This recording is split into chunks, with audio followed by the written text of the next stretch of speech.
When I first heard my son say the words, I thought I must have misheard him. "Yes, Mom," he said, his voice casual, almost proud. "I finally bought a house."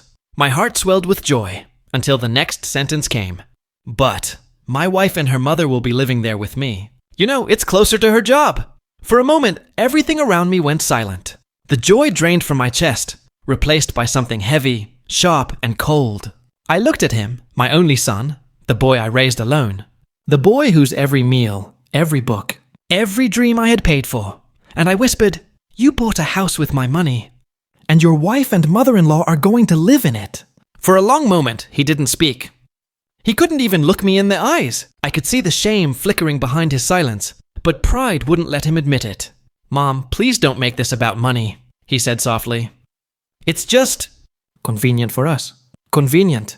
That word stabbed deeper than any insult could.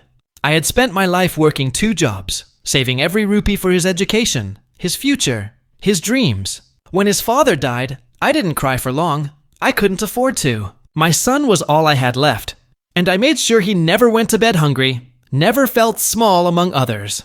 And now, after all those sacrifices, he called it convenience. I remember the night I gave him the money, every last bit of my savings. He was newly married, struggling to find stability. His wife, Nina, came from a well-off family, and I could see the insecurity in his eyes. "Take it," I said, handing him the envelope. "Build something for your family. A home." He had hugged me tightly that night, tears in his eyes. "I'll make you proud, Mom," he said. Those words had kept me warm for years. Until now. I wanted to scream, to demand answers, but instead, I sat in silence, my hands trembling. Where do I fit in this new home? I finally asked. His eyes darted away. "Mom, it's not that simple," he began. "Naina's mother, she's not well. She needs care. We thought..." I interrupted him.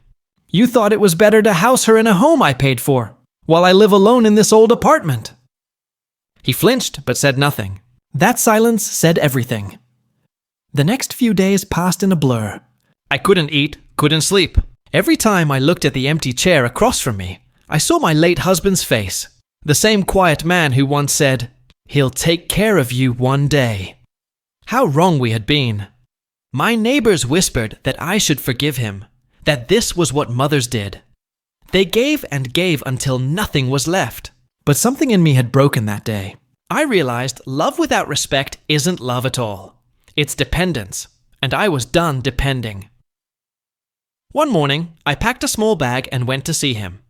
The house stood tall, freshly painted, with new curtains and potted plants out front. I could see Naina's touch everywhere. She opened the door with a polite smile that didn't reach her eyes.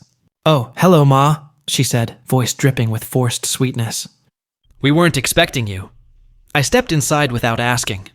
The house smelled of new paint and betrayal. "Where's my son?" I asked. "He's at work," she said flatly. "You can wait if you want, but I'm about to take Mom to her appointment." I looked at her mother, sitting comfortably on the sofa I had paid for, wearing jewelry worth more than my month's pension. That was the moment I knew what I had to do. I didn't shout. I didn't cry. I simply turned to Naina and said calmly, "Tell my son that this house belongs to me, legally." Her smirk faltered. "Excuse me?" she said. "Yes," I continued. "The documents are in my name. I transferred the money from my account. Every penny can be traced. You thought I wouldn't protect what I built?" She froze. "You wouldn't dare." "Watch me," I said and walked out. I went straight to my lawyer. He was surprised at first, but listened carefully as I explained everything. The money, the transfer, the house. "You have proof?" he asked. "Every transaction," I said firmly. Within a week, the papers were filed. It wasn't revenge I wanted. It was fairness. I had given too much already. It was time my son learned that love didn't mean losing yourself. When my son came to see me, his face was pale. "Mom, what have you done?" he asked.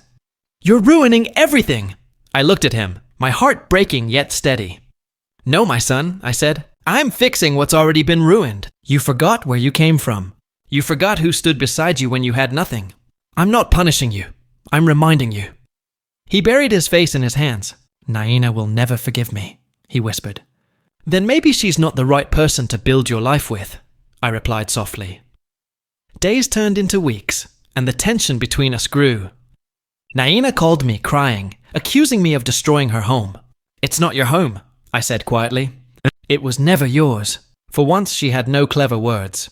My lawyer finalized the claim, and the court confirmed what I already knew. The house was mine. But I didn't ask them to leave immediately. I gave them 30 days to make new arrangements. Because dignity, even in anger, should never be lost. The night before they moved out, my son came to me again. He stood in the doorway of my small apartment, looking exhausted and broken. "I'm sorry," he said, his voice shaking. "I thought I was doing the right thing." I walked to him and placed my hand on his cheek. "You wanted to be a good husband," I said. "But in the process, you forgot to be a good son. Love doesn't mean abandoning one for the other."